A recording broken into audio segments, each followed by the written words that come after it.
La hierba no se mueve. En el jardín hay una luz 6 veces más débil de la que un ojo humano necesita para ver algo. Y aún así, el cuerpo agazapado distingue cada temblor entre los tallos. Las orejas giran 180 grados y atrapan un chillido agudísimo que ningún oído humano registrará jamás. Los bigotes leen los remolinos del aire. Las patas traseras vibran una fracción de segundo. El salto dura menos que un parpadeo y termina con una mordida exacta que separa dos vértebras del cuello. 13 genes. Eso es todo lo que separa a ese cazador perfecto de la fiera del desierto de la que desciende. Soy Mateo Herrera y esto es Reinos Salvajes. Hoy el protagonista es el gato. Dentro de una hora, ese mismo cazador estará ronroneando sobre unas rodillas humanas. Entre esas dos escenas cabe la historia de domesticación más extraña del planeta. El primer intento falla. El ratón cambia de dirección en el último instante y desaparece bajo una tabla suelta del cobertizo. Otro depredador se marcharía. Este no. Se aplasta contra el suelo, a menos de 1 metro de la grieta, recoge las patas bajo el pecho y deja de existir para el resto del jardín. Pasan 6 minutos sin que un solo músculo cambie de sitio. Lo único vivo es la punta de la cola, que late despacio en la oscuridad.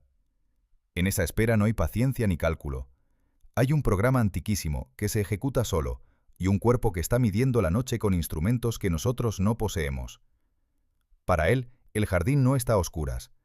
Detrás de su retina existe una capa reflectante que devuelve hacia adentro la luz que los fotorreceptores no lograron capturar, como un espejo que concede una segunda oportunidad a cada partícula luminosa. Con esa capa, y con una cantidad de bastones entre 6 y 8 veces superior a la nuestra, le basta una fracción de la claridad que un ojo humano necesita para reconocer una silueta. La ventaja se paga de día. Su agudeza visual es bastante peor que la humana. Lo que una persona distingue con nitidez a 20 o 30 metros, el gato necesita tenerlo a unos 6. Los colores le llegan apagados, sin rojos encendidos. A cambio, abarca cerca de 200 grados de campo visual frente a nuestros 180 y procesa las imágenes a mayor velocidad. Ese destello breve en el borde del césped, que nosotros descartamos como una sombra, para él es información completa. Mientras los ojos vigilan, las orejas trabajan por separado, como dos antenas independientes. Cada una se orienta gracias a unos 32 músculos. El oído externo humano apenas dispone de 6. Giran hasta 180 grados sin que la cabeza se desplace 1 milímetro. Y a 1 metro de distancia, el animal sitúa el origen de un ruido con un margen de error de pocos centímetros. Su límite superior de audición ronda los 64.000 hercios, muy por encima de los 20.000 que alcanza una persona joven, e incluso por encima del perro. No es un lujo evolutivo. Los roedores se comunican en ultrasonidos, convencidos de que nadie los escucha. El gato oye esa conversación entera. Faltan los bigotes, que no son adorno ni pelo corriente. Cada uno se hunde en la piel unas 3 veces más que un pelo común, rodeado de terminaciones nerviosas y de una cámara de sangre que amplifica la vibración más mínima del aire. Los del hocico miden aproximadamente lo que mide el cuerpo de ancho y funcionan como una cinta métrica. Si ellos pasan por un hueco, el animal pasa. En la penumbra absoluta se proyectan hacia adelante y forman una cesta alrededor de la presa, para saber dónde está la nuca sin necesidad de verla. Bajo la tabla, algo se mueve. El cuerpo avanza sobre las almohadillas, que amortiguan cada apoyo y silencian la madera, con las garras recogidas dentro de los dedos para no desgastarse ni delatarlo. A 2 palmos del objetivo, las patas traseras vibran mientras el peso se reparte. Llega el salto. Las garras salen como anzuelos curvos que se clavan más cuanto más forcejea la víctima, y los colmillos entran justo entre 2 vértebras del cuello, las separan y seccionan la médula. Desde el primer movimiento hasta el último han transcurrido menos de 2 segundos. La eficacia de esta secuencia sorprende incluso a quienes conocen bien a los grandes depredadores. Unas cámaras instaladas en collares de gatos asilvestrados en el norte de Australia registraron 101 intentos de caza y 32 capturas, alrededor de un 32% de éxito. En terreno abierto, sin hierba alta ni rocas donde esconderse, la cifra ascendía al 70%. Un león ronda el 20 o el 30. Un tigre acierta aproximadamente una vez de cada 20 intentos. Aquellas mismas cámaras anotaron un dato mucho más incómodo. El 28% de las presas cazadas no fueron devoradas. El animal las mataba y las abandonaba allí mismo. Millones de personas conocen la versión doméstica de esa escena, la del gato que aparece en la cocina con un pájaro entre los dientes después de haber comido hasta hartarse.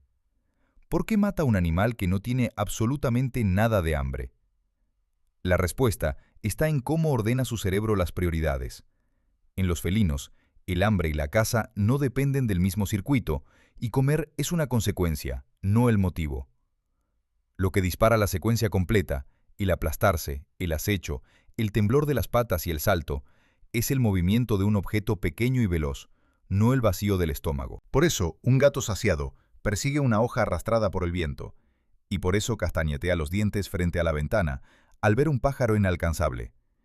Ese castañeteo es la mordida mortal ensayada en el aire. Un depredador que solo cazara con hambre, habría muerto de hambre. Y ahí asoma el hilo que recorre esta historia entera. Un perro pastor, un caballo de tiro o una vaca lechera son animales rediseñados. Les cambiamos el tamaño, el esqueleto, el carácter y hasta el ritmo al que crecen. Con el gato no ocurrió nada parecido. Los ojos que aprovechan la penumbra, las orejas que espían ultrasonidos, los bigotes que miden huecos, las garras retráctiles y esa mordida quirúrgica son los mismos con los que su antepasado sobrevivía mucho antes de que existieran las aldeas. Al comparar los genomas de gatos domésticos y de gatos salvajes, aparecieron apenas 13 genes claramente marcados por la convivencia con nosotros, repartidos en 5 tramos de cromosoma. Ninguno de ellos toca al cazador. Y sin embargo, lo que acaba de suceder en ese jardín es solo la mitad del prodigio. Los sentidos deciden el instante del salto. El salto lo ejecuta un cuerpo montado como un resorte, un esqueleto que desobedece casi todas las reglas que gobiernan al resto de los mamíferos, y que puede caer desde la altura de un edificio entero para marcharse caminando después. Una tarde de verano, una ventana abierta a la altura de un 5.º piso.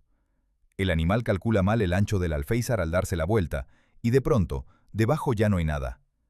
Cae de espaldas, con las patas hacia el cielo, en la peor posición imaginable. Lo que ocurre a continuación dura menos de un segundo, y lleva siglo y medio fascinando a los físicos. Primero gira la cabeza. El oído interno localiza el suelo antes que ningún otro órgano, y el cráneo se orienta hacia abajo, mientras el resto del cuerpo sigue invertido. Después, el animal recoge las patas delanteras contra el pecho y estira las traseras.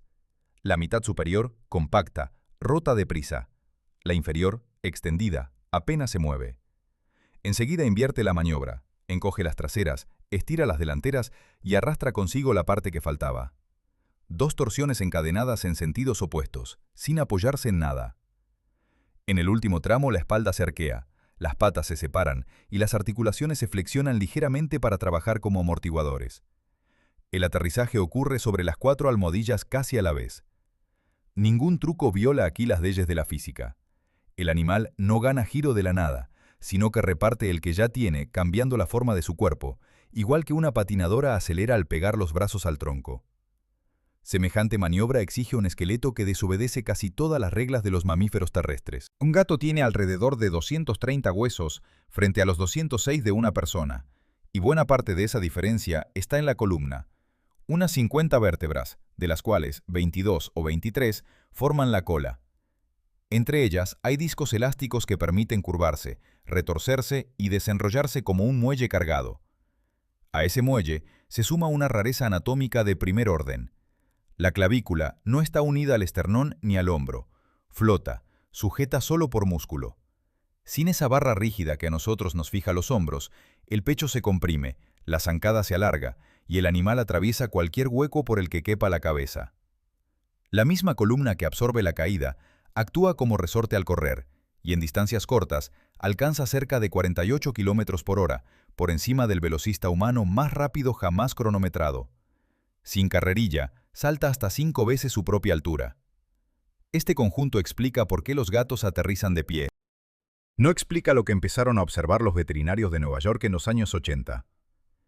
En una clínica de Manhattan, documentaron 132 gatos llevados tras precipitarse desde alturas que iban del 2.º al 32.º piso. 9 de cada 10 de los que llegaron con vida sobrevivieron, y uno de ellos, caído desde un 32.º piso sobre pavimento, Se marchó con una fuga leve de aire en el pecho y un diente astillado. Al ordenar los datos, apareció algo que desafiaba el sentido común. La gravedad de las lesiones aumentaba con la altura, como cabía esperar, pero solo hasta cierto punto. A partir del 7º piso dejaba de crecer, e incluso disminuía la frecuencia de fracturas. De 22 gatos caídos desde más de 7 pisos, murió uno. Cuanto más largo era el vuelo, mejor parecía terminar. La explicación que se propuso tiene que ver con la velocidad límite. Un cuerpo que cae no acelera indefinidamente. Llega un momento en que la resistencia del aire iguala al peso y la velocidad se estabiliza. En un gato, ese techo se estima en torno a los 100 km por hora y se alcanza tras unos 5 o 7 pisos. A partir de ahí, ya nada empeora. El animal deja de sentir la aceleración, relaja la musculatura y despliega las 4 patas hacia los lados como un paracaidista, aumentando la superficie y repartiendo el impacto entre más puntos del cuerpo. Conviene decir que la discusión sigue abierta. Un análisis reciente de 1.125 casos atendidos en Berlín no encontró esa mejoría a partir del 7º piso. Y hay una objeción difícil de rebatir. Los gatos que mueren en el acto rara vez llegan a una consulta veterinaria, de modo que las estadísticas se construyen sobre supervivientes. El animal es extraordinario. La cifra que lo describe, discutible. La misma precisión mecánica aparece en gestos que parecen triviales. Al beber, el gato no recoge el líquido a cucharadas, como hace un perro. Apenas roza la superficie con la punta de la lengua y la retira a casi 1 metro por segundo. La inercia arrastra hacia arriba una columna de agua que la gravedad intenta romper, y las mandíbulas se cierran justo en el instante anterior a que se parta. 4 lengüetazos por segundo, 1/10 de mililitro cada uno, con un equilibrio entre ambas fuerzas tan ajustado que los grandes felinos, de lengua mayor, están obligados a beber más despacio para no fallar. Nada de esto se improvisa. Un esqueleto que se retuerce en el aire, una columna que funciona como ballesta, unas garras que se guardan solas y una lengua que resuelve un problema de física en centésimas de segundo, son respuestas a preguntas muy antiguas y muy duras.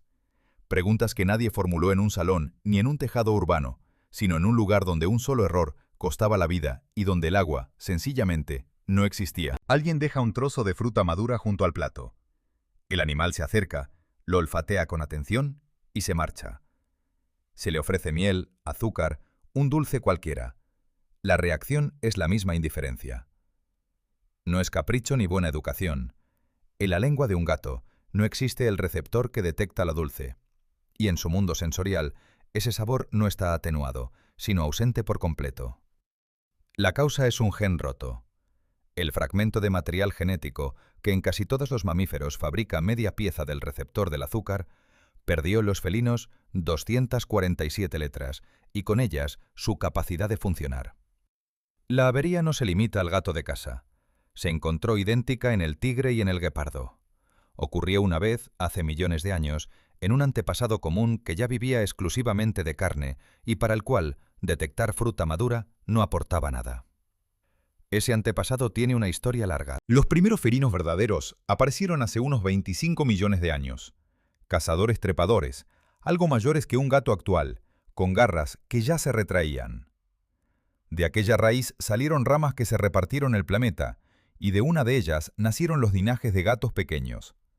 El más reciente incluye a la gata montesa africana, un animal de pelaje arenoso y rayas discretas que todavía hoy recorre el norte de África y el Próximo Oriente.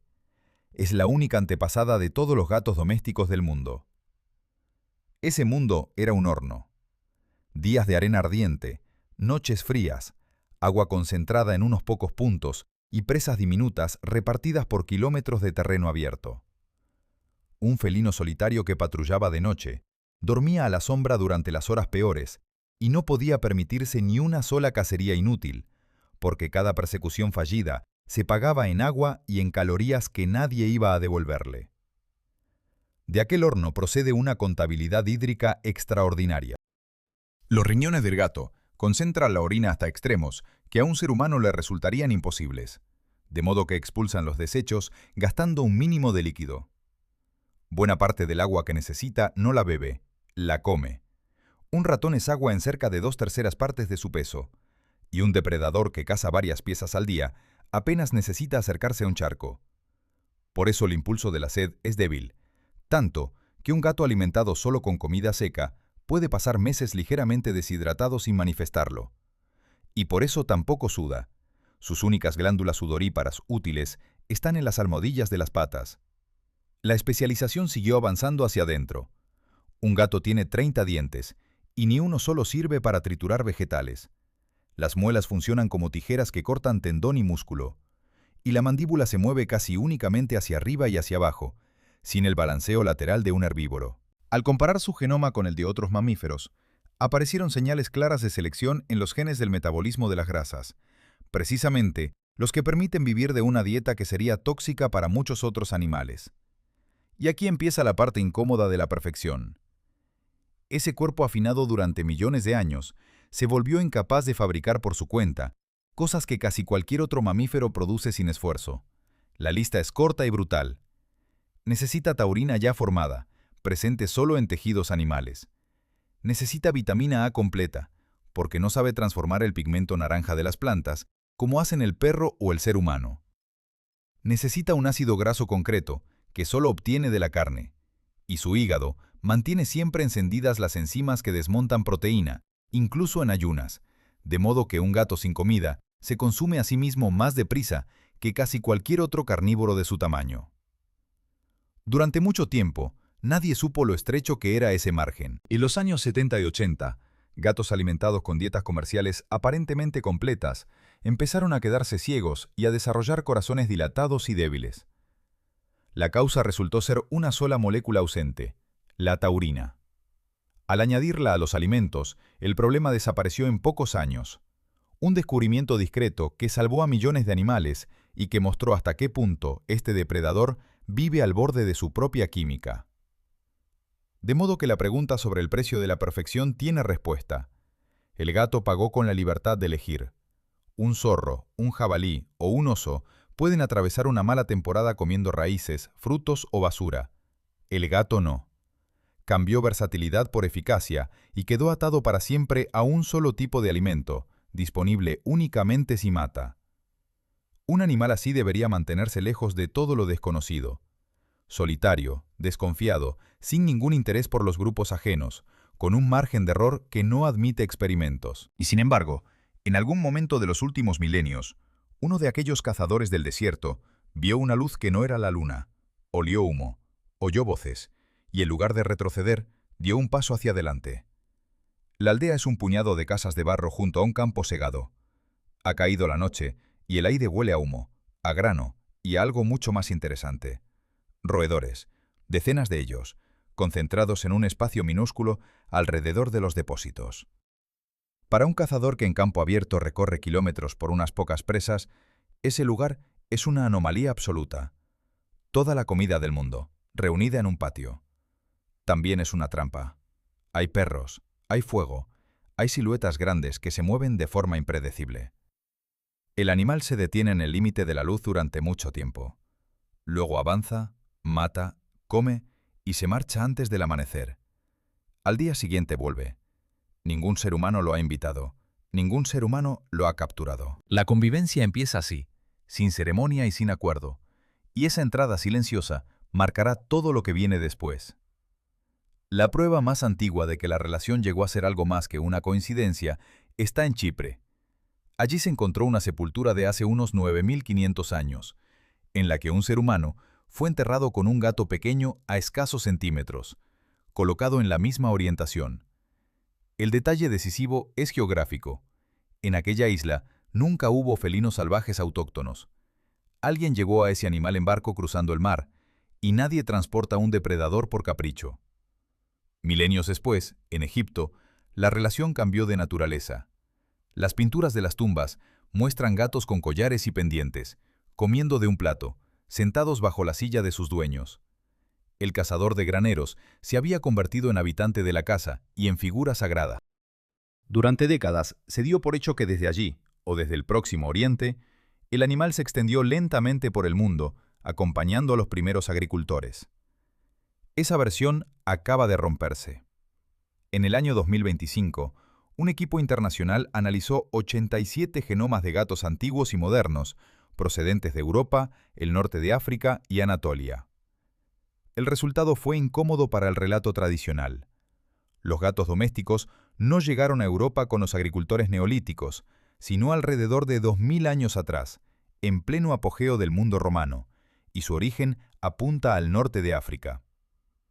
Los restos europeos anteriores, tan parecidos por fuera que se habían confundido durante décadas, pertenecían en realidad a gatos monteses europeos, animales salvajes que nunca entraron en casa. Un segundo trabajo, publicado casi al mismo tiempo, siguió la pista hacia el este y encontró algo aún más revelador. El gato doméstico alcanzó China hacia el siglo VIII, transportado por las rutas comerciales.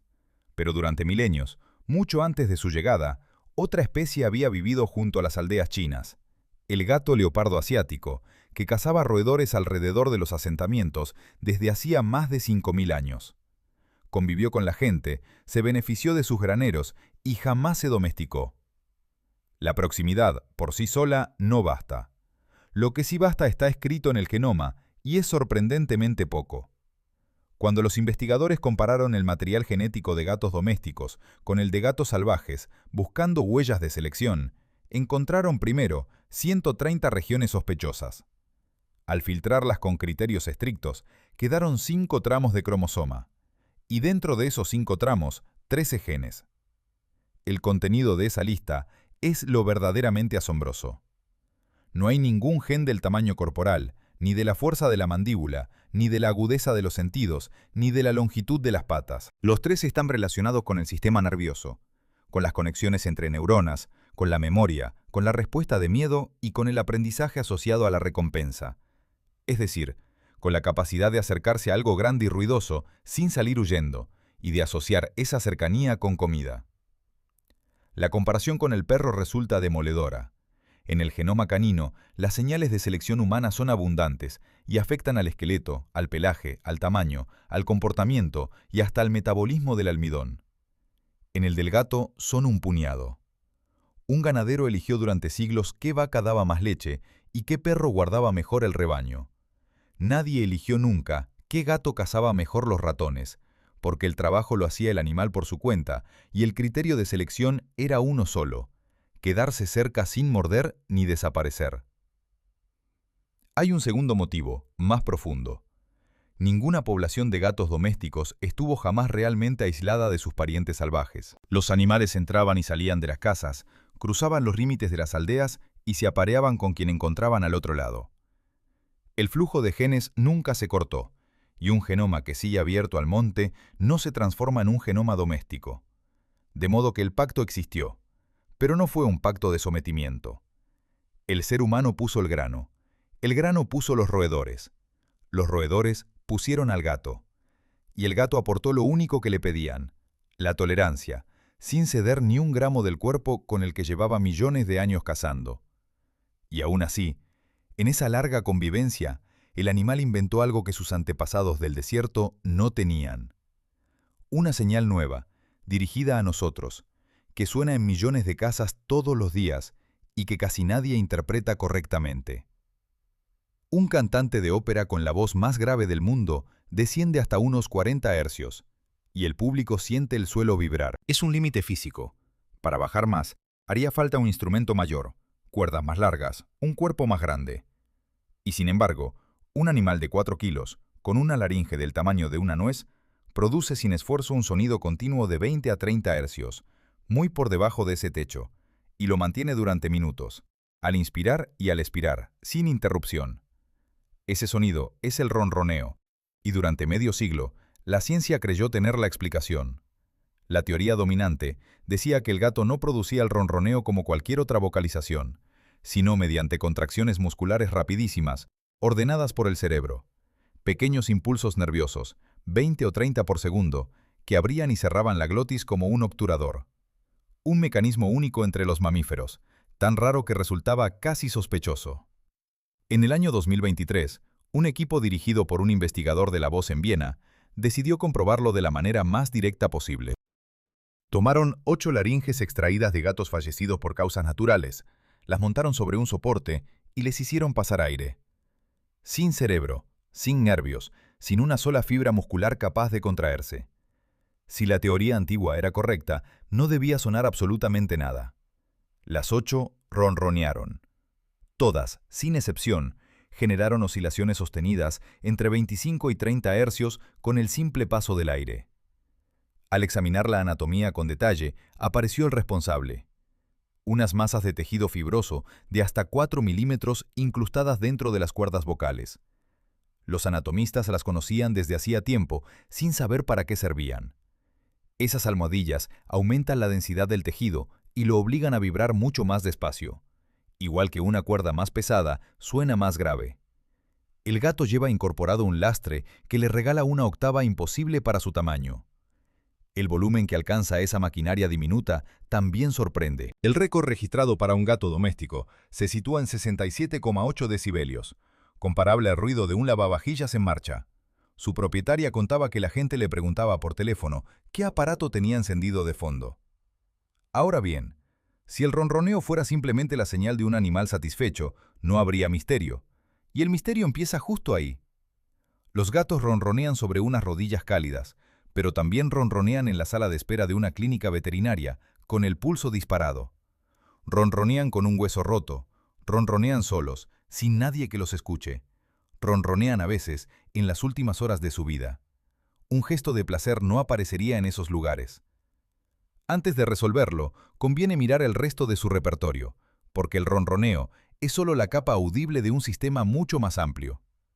La cola levantada en vertical, con la punta ligeramente curvada, es una declaración de intenciones pacíficas que precede al encuentro entre dos individuos. Cuando se presentaron a gatos silvestres, siluetas idénticas, que solo se diferenciaban en la posición de la de cola alzada era aceptada y provocaba acercamiento, mientras que la de cola baja despertaba posturas defensivas. El detalle asombroso es que las gatas monteses adultas, solitarias, no usan esta señal, solo la emplean sus crías. En el gato doméstico, un gesto infantil se convirtió en el saludo estándar entre adultos. Después del saludo, llega el contacto. Dos gatos que se conocen se frotan flancos, cabezas y colas durante minutos, se entrelazan las colas al cruzarse y se acicalan mutuamente en la nuca y las orejas, precisamente las zonas que ninguno alcanza por su cuenta. En ese roce continuo, intercambian secreciones de las glándulas de las mejillas, la barbilla y la base de la cola, y fabrican un olor compartido, una especie de contraseña química del grupo. Un gato que vuelve del veterinario huele mal en el sentido más literal. Ha perdido la firma común y sus compañeros pueden tratarlo como a un extraño. El mundo químico del gato es tan denso que dejó su marca en el genoma. Al comparar su material genético con el del perro, apareció un intercambio revelador. El gato sacrificó parte de su repertorio de receptores olfativos corrientes y, a cambio, amplió el conjunto de receptores dedicados a detectar feromonas. Cambió capacidad de oler el mundo por capacidad de leer a los suyos. Ese trabajo se realiza en un órgano situado en el paladar, y para usarlo, el animal entreabre la boca y levanta el labio superior con una mueca de asombro absorta que dura unos segundos. No está oliendo. Está saboreando información sobre quién ha pasado por allí, cuándo y en qué estado. Con este panorama, el ronroneo encaja por fin. No es un anuncio de felicidad, sino una petición de contacto, y al mismo tiempo, un mecanismo de autorregulación. Los cachorros ronronean desde los primeros días mientras maman, cuando aún son ciegos y sordos. Y la madre ronronea de vuelta. Es la primera conversación de su vida, una que se establece por vibración antes que por sonido. Ese circuito nunca se apaga. El adulto lo activa cuando busca cercanía, y también cuando necesita calmarse en soledad, en el dolor o en el miedo. Se ha propuesto además que esas vibraciones de baja frecuencia podrían favorecer la reparación de tejidos y huesos, una idea sugerente que sigue siendo una hipótesis sin confirmar. Y todo esto obliga a volver sobre los 13 genes. Si el ser humano apenas tocó el cuerpo de este animal, no fue el ser humano quien inventó la cola alzada, ni el frotarse costados, ni el olor compartido de una colonia. Eso lo construyó el gato por su cuenta, después de acercarse al grano. Un lenguaje entero, nacido de la necesidad de tratar con otros de su especie. Lo cual deja una pregunta suspendida en el aire. Todo lenguaje social supone una sociedad, y durante décadas, los libros de zoología describieron a este animal con una sola palabra: solitario. Amanece sobre unas ruinas junto al puerto. En un rincón resguardado, entre piedras caídas, hay 6 gatas y 11 cachorros de 3 camadas distintas, amontonados en una misma depresión del suelo. 2 de las hembras han parido con pocos días de diferencia, y ninguna distingue a sus crías de las ajenas. Los cachorros maman de quien tienen más cerca. Una tercera gata, que no ha tenido camada esta temporada, permanece a la entrada mientras las madres duermen. A 50 metros, aparece un macho joven que no pertenece al grupo. Avanza despacio, con la cola baja, deteniéndose cada pocos pasos. La gata de la entrada se levanta, se coloca de lado para parecer más grande y emite un sonido bajo y continuo. El intruso se sienta, mira a otro lado con estudiada indiferencia y retrocede. No ha habido contacto, ni sangre, ni persecución. La frontera se ha defendido con información. Esta escena contradice todo lo que cabría esperar del animal descrito hasta ahora. Su antepasada del desierto vivía sola, patrullaba sola y solo toleraba compañía durante el celo o la crianza. No hay pruebas de vida social en la especie de origen. La capacidad de formar grupos apareció casi con certeza al mismo tiempo que el acercamiento a los asentamientos humanos, es decir, en los últimos milenios. Una novedad evolutiva reciente, construida sobre una biología solitaria. El motor de ese cambio fue el alimento. En el desierto, las presas están dispersas y compartir territorio significa morir de hambre. Alrededor de un granero, de un mercado o de un puerto pesquero, la comida se concentra en un punto minúsculo y resulta imposible de defender en solitario. Cuando el recurso es abundante y está agrupado, expulsar a los demás cuesta más energía de la que se gana, y la tolerancia deja de ser una debilidad para convertirse en la estrategia rentable. Lo que surgió de ahí tiene una estructura muy concreta. Las colonias se organizan alrededor de las hembras emparentadas, madres, hijas, hermanas, abuelas. Cooperan en la crianza de formas que sorprenden a quien conoce al gato solo como animal de sofá. Comparten nido, amamantan crías ajenas, transportan cachorros de un escondite a otro cuando el lugar deja de ser seguro, y montan guardia por turnos. Se han documentado incluso casos de hembras que asisten al parto de otra, lamiendo a los recién nacidos. Los machos ocupan otra posición. Sus áreas de campeo son mucho mayores y se superponen con las de varios grupos femeninos, de modo que un macho adulto puede recorrer terrenos hasta 10 veces más extensos que los de una hembra. No forman parte estable de ninguna colonia. No participan en la crianza, y con la madurez, los jóvenes nacidos allí acaban dispersándose. Ese macho que se aleja de las ruinas al amanecer probablemente nació en un patio muy parecido. Ahora bien, esta sociedad tiene una característica que la hace única entre los carnívoros. No hay jefe. No existe nada parecido a la jerarquía de una manada de lobos. No hay ceremonias de sumisión. No hay ese gesto inequívoco con el que un cánido reconoce a un superior y evita la pelea. Se pueden ordenar los individuos en escalas de dominancia a partir de sus encuentros agresivos. Pero esas escalas no predicen casi nada útil. Ni quién se reproduce con más éxito, ni quién come primero. Un lobo sin jerarquía sería una fuente permanente de conflicto. En un grupo de gatos, sin embargo, los enfrentamientos graves son raros.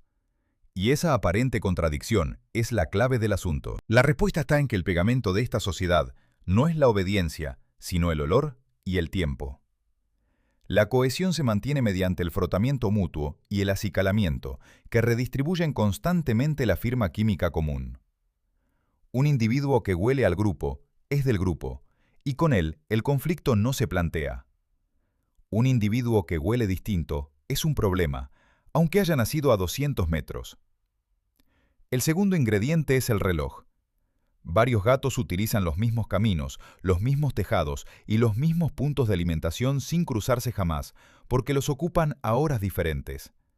Las marcas de orina y los arañazos en la madera funcionan como un tablón de anuncios que informa de quién ha pasado y hace cuánto tiempo.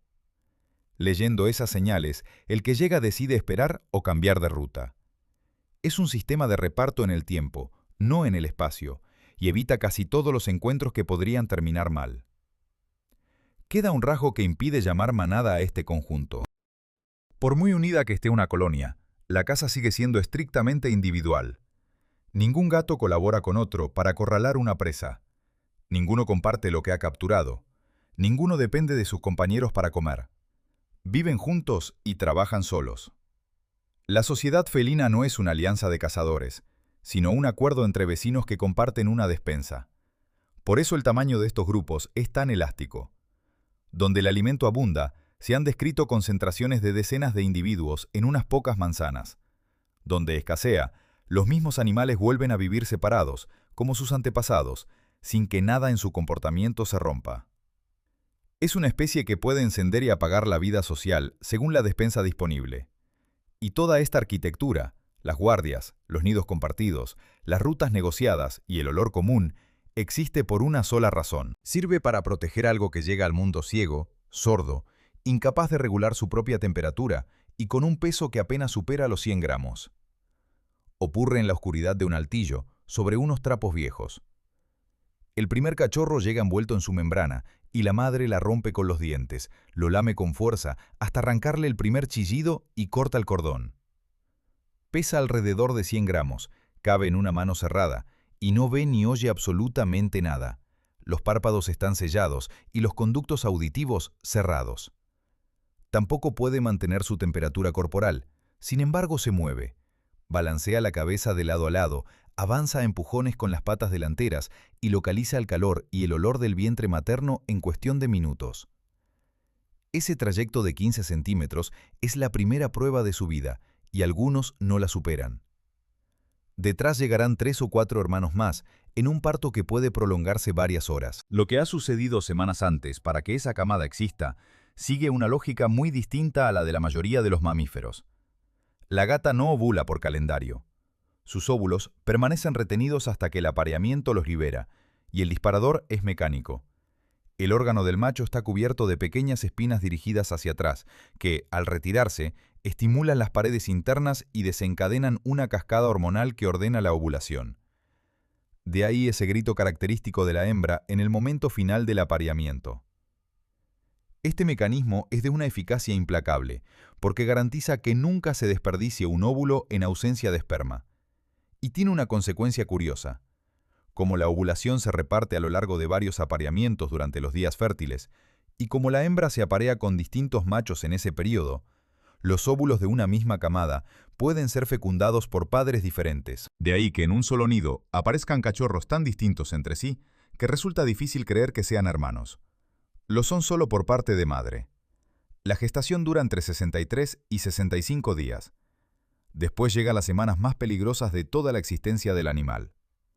Los primeros días, la camada depende por completo del calor materno y del ronroneo, que las crías perciben como vibración antes de poder oírlo. Los ojos se abren entre el 7º y el 12º día, y durante un tiempo la visión es borrosa. El oído se completa poco después. Hacia las 3 o 4 semanas empieza a instalarse el reflejo que les permitirá girar en el aire, y no queda plenamente afinado hasta las 6 o 7. Es también el momento en que el color queda escrito para siempre, y ahí se resolvió en fecha reciente uno de los enigmas más antiguos de la genética animal. Durante más de un siglo, se supo que el naranja de los gatos viaja en el cromosoma X, pero nadie identificaba el gen responsable. En mayo del año 2025, 2 equipos independientes, uno en Japón y otro en Estados Unidos, publicaron simultáneamente la respuesta. La causa es la pérdida de unas 5.100 letras de material genético junto a un gen que hasta entonces no se relacionaba con la pigmentación en absoluto. Esa ausencia dispara su actividad en las células que fabrican el color y desvía la producción del pigmento oscuro hacia el naranja. Los indicios sugieren que todos los gatos naranjas del planeta descienden de un mismo animal que vivió hace más de 900 años. De ahí se desprenden 2 rarezas cotidianas. Como el gen viaja en el cromosoma X, los machos, que solo tienen uno, son naranjas o no lo son, y por eso la mayoría de los gatos anaranjados son machos. Las hembras tienen 2 cromosomas X, y en cada célula desactivan uno al azar durante el desarrollo embrionario. Si llevan la variante naranja en uno solo, el resultado es un mosaico de manchas. Cada parche de piel muestra qué cromosoma quedó activo en aquella zona. Por eso los gatos de 3 colores son casi siempre hembras, y un macho tricolor constituye una excepción rarísima que suele deberse a una anomalía cromosómica.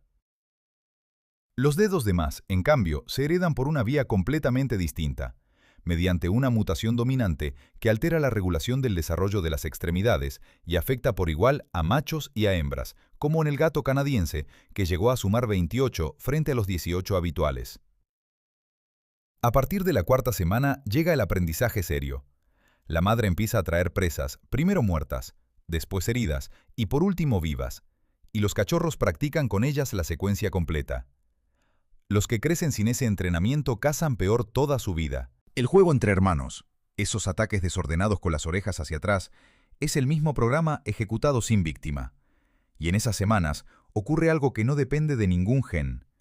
Existe una ventana corta, aproximadamente entre la segunda y la séptima semana de vida, durante la cual el cachorro incorpora con facilidad a su mundo lo que encuentra: hermanos, perros, voces, manos humanas. Si en ese periodo no hay contacto humano, la puerta se cierra. Un cachorro nacido de padres domésticos, criado en un cobertizo sin que nadie lo toque hasta la 9ª semana, será un animal salvaje, arisco y prácticamente imposible de convertir en compañero, sin que su material genético se distinga en nada del de un gato de salón. Aquí el hilo de los 13 genes se tensa de golpe. Esos genes no fabrican un animal doméstico.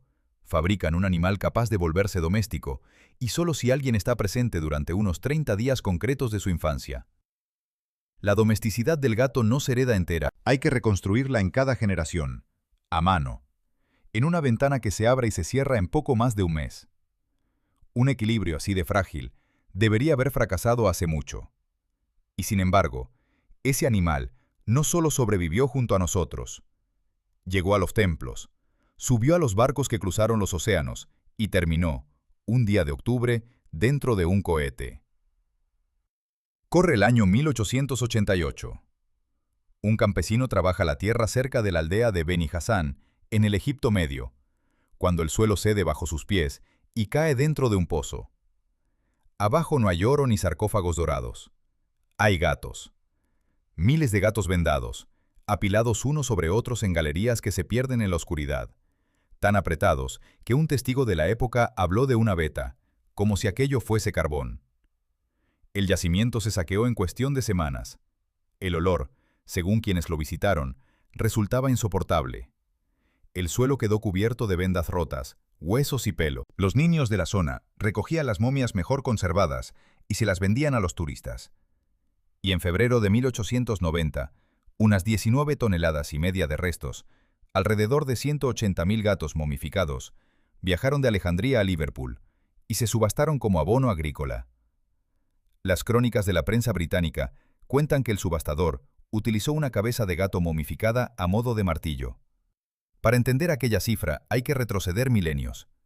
En el Egipto antiguo, el gato estaba ligado a una diosa con cabeza felina, protectora del hogar, de la fertilidad y de la caza contra las serpientes, cuyo centro de culto atraía peregrinaciones multitudinarias. Quien acudía a pedir un favor dejaba una ofrenda, y la ofrenda apropiada era una momia de gato. La demanda creó una industria.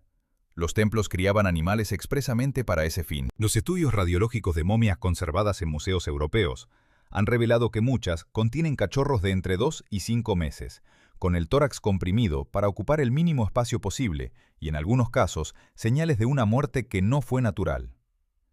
Junto a esa maquinaria convivía un afecto perfectamente real. Heródoto escribió que cuando moría el gato de una casa egipcia, sus habitantes se rasuraban las cejas en señal de duelo. Sagrado y desechable al mismo tiempo, el animal ocupó desde el principio ese lugar incómodo que sigue ocupando hoy. Lo siguiente fue el mar. Los barcos cargados de grano eran despensas flotantes, infestadas de roedores, y llevar un cazador a bordo se convirtió en una práctica corriente en todo el Mediterráneo. Con las flotas mercantes de la antigüedad, el animal recorrió puertos, islas y desembocaduras. Con la expansión romana entró en el continente europeo, y siglos después, en las bodegas de los veleros que cruzaron los océanos, alcanzó América, Australia y las islas más remotas del planeta. Ningún otro depredador de su tamaño ha viajado tanto ni tan lejos, y lo hizo sin dar un solo paso por decisión propia. En Europa la relación se volvió ambigua. Durante la Edad Media, el gato pasó de guardián de graneros a figura sospechosa en determinadas regiones y periodos, asociada a la brujería y a la noche, y en algunos lugares fue perseguido. Conviene decir que los historiadores discuten tanto la extensión real de aquellas persecuciones como la idea popular de que provocaran plagas de ratas. Las pruebas son fragmentarias y las interpretaciones muy diversas. El punto más improbable de este itinerario llegó el 18 de octubre de 1963. Un centro francés de investigación en medicina aeronáutica había reunido 14 gatas callejeras de París, todas hembras porque se las consideraba más tranquilas, y les había implantado electrodos para registrar la actividad cerebral. La elegida fue una gata blanca y negra que pasaría a la historia como Felicette. Un cohete despegó del Sahara argelino, la sometió a casi 10 veces la gravedad terrestre durante el ascenso y la llevó hasta unos 152 kilómetros de altura. El vuelo duró 13 minutos, 5 de ellos en ingravidez, y la cápsula fue recuperada con el animal vivo. Fue el primer y único gato que ha estado en el espacio, y durante décadas casi nadie lo recordó. Una campaña de financiación colectiva logró hace pocos años erigirle una estatua de bronce cerca de Estrasburgo. Volvamos, sin embargo, a algo mucho más cotidiano y bastante más raro. Dos gatos adultos que se encuentran en un tejado no se maullan, se comunican con la postura, la cola, el olor, y si hay conflicto, con gruñidos y bufidos. El maullido que millones de personas escuchan todos los días es un sonido que este animal reserva casi por completo para una sola especie, la nuestra. Cuando se compararon las vocalizaciones de gatos domésticos con las de gatas monteses africanas, oyentes humanos calificaron sistemáticamente las primeras como más agradables y menos ásperas. El repertorio se afinó hacia nuestro oído. Y hay una pieza todavía más sofisticada. Dentro del ronroneo de un animal que reclama comida, se esconde un componente agudo, un pequeño grito incrustado, en un rango de frecuencias próximo al del llanto de un bebé. Los oyentes, incluso quienes nunca han convivido con gatos, lo perciben como urgente y difícil de ignorar. Es una llamada diseñada para activar en nosotros un circuito que no controlamos. El resto de las investigaciones recientes apunta en la misma dirección. En 2019, se demostró que los gatos distinguen su propio nombre de otras palabras de sonoridad parecida, e incluso cuando lo pronuncia una voz desconocida. En 2020, un trabajo británico comprobó que entornar los ojos despacio frente a un gato aumenta la probabilidad de que responda con el mismo gesto y se acerque, algo que funciona también con animales que no conocen a la persona. Y otro estudio halló que la mayoría de los gatos muestra hacia su cuidador un vínculo seguro, en proporciones comparables a las descritas en perros y en niños pequeños. De modo que la pregunta tiene respuesta. El maullido no es un idioma felino que nosotros escuchamos por casualidad. Es una herramienta construida durante milenios para dirigirse a nosotros. Hoy el planeta alberga más de 1.000 millones de gatos, entre animales de compañía, callejeros y asilvestrados. Pero ese lugar junto a nuestras casas tiene un precio. Y la factura más extraña se la presenta algo que ni siquiera alcanza el tamaño de una célula y que sabe reescribir el comportamiento de un cerebro ajeno. Un almacén a las afueras, de madrugada. Una rata adulta avanza por el borde de la pared y se detiene ante un rincón que su especie evita desde hace millones de años. El sitio donde un gato ha orinado. Cualquier roedor sano retrocedería en menos de un segundo, con el pelo erizado. Esta no retrocede. Se acerca, olfatea con interés, permanece allí. Su instinto más antiguo, el que separa la vida de la muerte, ha sido desconectado desde dentro. El responsable es un protozoo microscópico, el toxoplasma, y su ciclo vital explica lo que acabamos de ver. Este parásito puede infectar a prácticamente cualquier animal de sangre caliente, pero solo dispone de un lugar en todo el planeta donde reproducirse sexualmente: el intestino de un felino. Desde allí sus formas resistentes salen con las heces, sobreviven meses en el suelo y son ingeridas por otros animales, entre ellos los roedores. En el nuevo huésped forma quistes que se instalan de por vida en el sistema nervioso, y el ciclo solo se cierra si un gato se come a ese roedor. Lo que ocurre entonces es una de las manipulaciones mejor documentadas de la biología. Ratas y ratones con infección crónica pierden la aversión innata al olor de gato y, en una parte de los casos, muestran directamente atracción por él. Los registros de actividad cerebral revelaron el detalle más inquietante. Ante la orina felina, en los animales infectados se apagan parcialmente los circuitos límbicos de la defensa y se enciende en zonas vecinas asociadas al atractivo sexual. El parásito no destruye el miedo, lo sustituye por otra cosa. Conviene añadir que el asunto sigue discutido. Varios trabajos sostienen que el efecto es específico del olor de los felinos y no altera la memoria, la ansiedad ni el comportamiento social.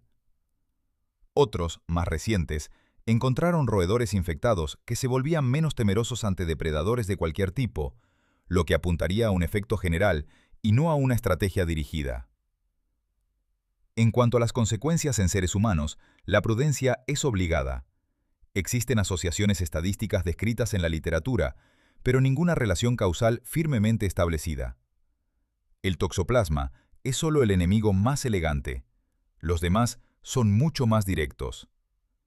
Una enfermedad vírica que ataca las defensas se transmite sobre todo por mordeduras entre machos que compiten por territorio, de modo que el propio comportamiento social del animal se convierte en su principal vía de contagio. Otro virus, responsable de la leucemia felina, se propaga entre individuos que comparten comederos y se acicalan mutuamente, es decir, a través de los mismos gestos que mantienen unida a una colonia.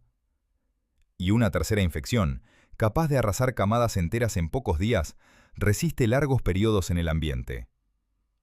Fuera de casa se acumula el resto de la lista: perros, zorros, aves rapaces de gran tamaño, envenenamientos accidentales y, por encima de todo, el tráfico. Las cifras sobre longevidad reflejan esa presión con crudeza. Un gato que vive en el interior de una vivienda suele alcanzar entre 12 y 18 años. Los que pasan el día en la calle promedian bastante menos, y en las poblaciones asilvestradas más expuestas, la esperanza de vida se desploma. Y aquí aparece la otra cara del asunto, la más incómoda y la más debatida. Porque este animal no solo recibe golpes, también los reparte, y a una escala que cuesta asimilar en un depredador de 4 kilos. El caso mejor estudiado es Australia. Los gatos llegaron allí con los barcos europeos a un continente cuya fauna había evolucionado durante millones de años sin ningún felino. Las estimaciones más citadas hablan de unos 2.800.000 gatos asilvestrados en un año normal, cifra que puede duplicarse tras temporadas de lluvias abundantes, y de unos 740 animales cazados al año por cada uno de ellos. El total supera los 1.500 millones de vertebrados autóctonos anuales, sin contar invertebrados. Los informes oficiales atribuyen a los gatos un papel central en la desaparición de más de 20 especies de mamíferos australianos y los señalan como amenaza para más de un centenar de especies actualmente en peligro. En otros países se han publicado estimaciones igualmente enormes, con márgenes de incertidumbre que los propios autores reconocen como muy amplios. Frente a esos datos, existen matices que rara vez se mencionan. En la isla de Macquarie, en el Océano Austral, se eliminaron los gatos en el año 2000 para proteger a las aves marinas. Sin su depredador, la población de conejos introducidos se devastó y devastó la vegetación de la isla, con daños que obligaron a una segunda campaña, esta vez contra los conejos, culminada en 2014. El episodio se cita hoy como advertencia: retirar una pieza de un ecosistema alterado puede desencadenar consecuencias imprevistas. Del mismo modo, se ha comprobado que reducir los conejos sin actuar sobre los gatos empuja a estos a cambiar de presa y a concentrarse en la fauna nativa. Las respuestas propuestas son tan variadas como los puntos de vista. Hay quien defiende vallados de exclusión, que crean áreas libres de depredadores para reintroducir especies amenazadas. Quien promueve mantener a los animales de compañía dentro de casa o en espacios cerrados. Quien apuesta por programas de esterilización y control de colonias, y quien considera que ninguna de estas medidas basta por sí sola. Las evaluaciones difieren según el país, el ecosistema y los valores en juego, y el debate está lejos de cerrarse. Queda entender cómo un animal tan pequeño alcanzó semejante influencia. La respuesta no está en su fuerza, sino en la combinación de 3 factores. Primero, un espectro de presas casi ilimitado. Caza mamíferos, aves, reptiles, anfibios e insectos, y se han descrito ejemplares con decenas de lagartos en el estómago. Segundo, una fecundidad enorme, con varias camadas al año en climas favorables. Y tercero, el factor decisivo: nosotros. Ningún depredador terrestre ha dispuesto jamás de una red de transporte planetaria que lo llevara gratis a todas las islas del mundo. Sin embargo, el daño más profundo que ha causado este animal no lo sufrieron ni las aves ni los roedores. Lo está sufriendo, ahora mismo y en silencio, su propia familia salvaje. En un bosque de las tierras altas de Escocia, una cámara automática registra el paso de un animal robusto, de pelaje gris rayado y cola gruesa anillada, rematada por una punta negra y roma. Todo en él responde al manual. Es el último felino salvaje que queda en las Islas Británicas, el mismo que sobrevivió allí cuando desapareció el lince. Los investigadores recogen muestras y secuencian su genoma, y el resultado dinamita la escena. Ese animal no es genéticamente un gato montés puro. Ninguno lo es. Cuando se analizaron todos los ejemplares disponibles, silvestres y en cautividad, no apareció ni uno solo libre de ascendencia doméstica. Para comprender el alcance de esa frase, hay que volver al principio de esta historia, a los 13 genes. Aquellos 5 tramos de cromosoma se examinaron uno por uno. En uno de ellos, aparecieron genes que fabrican proteínas encargadas de establecer y mantener las conexiones concretas entre neuronas. Otros están implicados en la memoria, en el condicionamiento del miedo y en el aprendizaje que asocia un estímulo con una recompensa. Varios pertenecen además a un conjunto que interviene durante el desarrollo embrionario, en un grupo de células que da origen a estructuras del sistema nervioso y a otros tejidos. Precisamente el mecanismo que se propone como explicación general de por qué tantos animales domésticos comparten cambios similares. Traducido a lo que se ve en un patio, significa esto: la selección no fabricó un cazador mejor, ni un cuerpo distinto. Movió un umbral, bajó el nivel de alarma ante una presencia grande y ruidosa, y reforzó la capacidad de asociar esa presencia con comida. Nada más. Los ojos, las orejas, los bigotes, la columna elástica, las garras retráctiles y la mordida entre vértebras son idénticos a los del animal que cazaba en el desierto antes de que existieran las aldeas. De ahí se deriva la consecuencia más asombrosa de todas. Un cerdo doméstico suelto en el monte tarda generaciones en parecerse a un jabalí. Una vaca no sobrevive sin ayuda. Un gato doméstico abandonado en un descampado se convierte en un animal plenamente salvaje en una sola generación, porque no tiene nada que recuperar. Conserva íntegro el equipo. Solo hace falta que sus crías crezcan sin manos humanas durante ese mes decisivo de su infancia y el ciclo se cierra. Los estudios en poblaciones asilvestradas de islas, en Australia y en Hawái, aportaron un dato que encaja como una pieza de rompecabezas. Al comparar su genoma con los de gatos domésticos, aparecieron alrededor de un centenar de genes claramente diferenciados en cada población, y cerca de un tercio de ellos estaban relacionados con el desarrollo del sistema nervioso. El mismo mando que giramos hacia nosotros, girando de nuevo en sentido contrario, y muy deprisa. Y entonces llega el espejo. Porque mientras discutimos si el gato de casa es realmente doméstico, el gato montés europeo se está disolviendo dentro de él. Los análisis de restos arqueológicos demostraron algo inesperado. Aunque los gatos domésticos llevan más de 2000 años en Gran Bretaña, ambas especies convivieron durante casi todo ese tiempo sin apenas cruzarse. El cambio se produjo en las últimas 7 décadas, cuando la población salvaje se redujo, se fragmentó y quedó rodeada de animales domésticos. Hoy los ejemplares escoceses presentan entre un 11 y un 74% de ascendencia doméstica. Los genetistas describen lo que queda como un enjambre híbrido y hablan técnicamente de una extinción genómica. Las estimaciones de campo sitúan entre 30 y 430 los individuos que aún viven allí en libertad. Hay incluso una explicación posible para que el proceso haya sido tan veloz. Los tramos de genoma doméstico están sobrerepresentados en la región que controla la respuesta inmunitaria, lo que sugiere que esos genes ofrecían protección frente a enfermedades traídas por los gatos domésticos. La ventaja arrastró consigo, pegado a ella, todo lo demás.